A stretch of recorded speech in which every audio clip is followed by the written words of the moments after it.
right there on the floor at the skyway level. Matt Pelican walked me through what happened when he called 911 in Minneapolis in April. 911, what's the address of the emergency? There's an individual here who reports being maced and having his backpack stolen. When did this happen? Just a moment ago. 30 seconds later, the dispatcher asks the same question again. Listen. Did he tell you when that happened to him? I think just a moment ago. Okay. 10. And even though Pelican mentioned the man was maced at the start, it takes until 3.5 minutes into the call for the dispatcher to ask about an ambulance. 1. Does anyone need medical attention? Do you want medical attention for the... He's been maced. Okay. We'll go ahead and send one to him. If I was the person on the ground and there was someone there who was able to call for help, I'd want the help to come as soon as possible. Minneapolis 911. Pelican's 911 call was answered here at the Minneapolis Emergency Communications Center. 911 dispatchers in Minneapolis have been using software called ProQA since July 2017.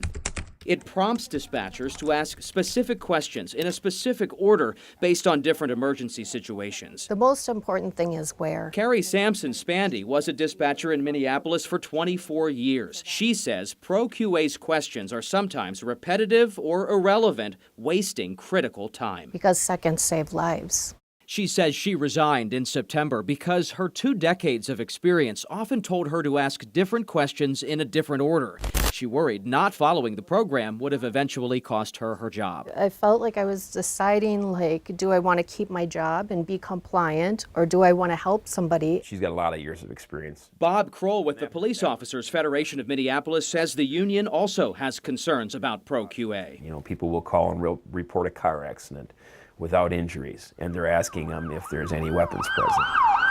Kroll says he's most alarmed by officers arriving at scenes without knowing suspect descriptions because dispatchers haven't gotten to those questions yet. It delays information getting from the 911 pickup to the officers getting dispatched.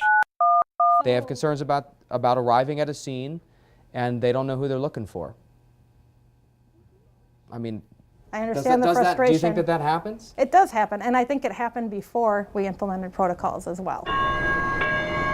Christine McPherson is the interim director of Minneapolis 911. She says the software's scripted lines of questioning, called protocols, Were weapons involved? are designed to improve the consistency of calls. And where's the suspect now? She pushes back against the idea ProQA is delaying the dispatch of first responders. No, absolutely not. McPherson defends the program, saying the average time it takes from answering a call to it being dispatched has not significantly increased.